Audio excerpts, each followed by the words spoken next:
I love this. Kraft Peanut Butter is encouraging Canadians to stay home and have fun on Family Day. So today's audience are going to take home a Family Day stick-together kit. It is so cool. It's got activities, baking ideas, and a course of supply of Kraft Peanut Butter. I can Twister.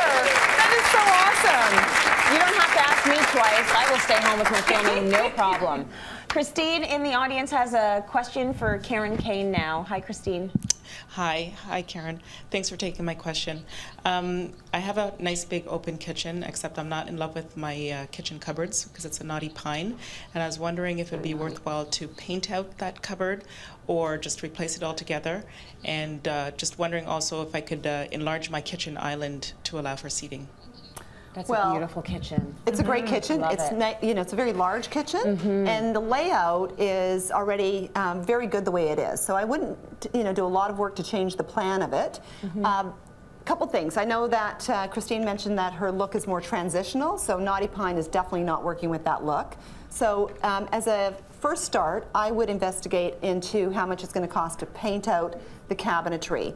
And if I was to paint it, I would choose white chocolate, because it's a nice warm... What's up with you and the food today? I know. The ice cream, the white chocolate. I actually can't read so because good. my contact lenses are in right now, so I'm just going by color. Okay. And it's working for me. It works. So white chocolate, OC 127. It's a nice warm white, and because she has the it's like a Brazilian cherry flooring, so you don't want to do something with too much gray in it because it's not going to it'll look dirty. It'll look dirty. Yeah, so you have to be exactly. really careful about combining colors and dealing with the knots in the cabinetry. You have to be very careful. So if you're going to do it yourself, make sure you get a specific primer that deals with knots. I know there's a few of them out there, because you have to make sure you seal those knots or they're going to bleed through the paint.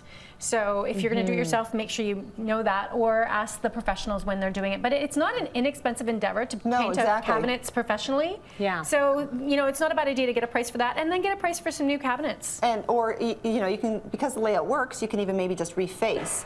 And then in looking at the size of your island, the rule of thumb when you're choosing or deciding whether you can go bigger with your island is you want to have 36 inches all the way around the perimeter. So between your sink wall and your island, and then your fridge wall and your island, you need that 36 inches. You can maybe squeeze 34 if you had to, but not in a major traffic area. And then I would extend your island out. So right now it's a bit short for the space. So if you can just even replace the countertop and do an overhang, so you can have at least one stool at the end, because people like to perch and hang out with you in the kitchen. That would be a nice place for them to do that. Definitely. I mean, you could consider doing a peninsula off the end of the kitchen here, and then getting rid of the island, and then there might be an opportunity to do 3 or 4 stools at that end. So you might, and then even if you're doing something like that, I've taken some of the cabinetry, for example, from an island and repurposed it to actually build the peninsula, so that you don't have to invest in brand new cabinetry. That's very smart. So that's an eco solution, because we're reusing it is. You're reusing it. It's like coming right back full circle. We don't do the 36 inches thing in my house. We do the bum test. I've talked about it before, so stand up. Oh, yeah. So let's say you're cooking, you're Leo, and I'm washing the dishes. If this is happening, it's not enough space. So it needs to be,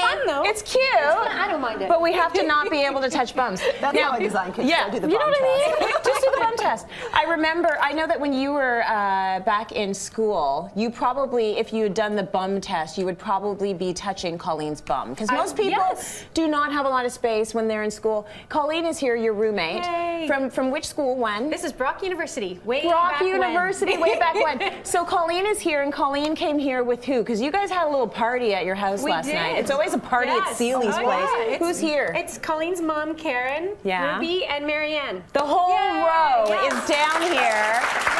And it's been a very special trip to come up and visit Karen and to come down here to City Line. So let's dish a little dirt, Colleen. I want to know how this one was like in university. What was she like? Was she the same? Would she fix the toilet? Oh yeah, she would do everything. That woman. Our house, every house we had was a dive, and Karen she was amazing even then. She never stops.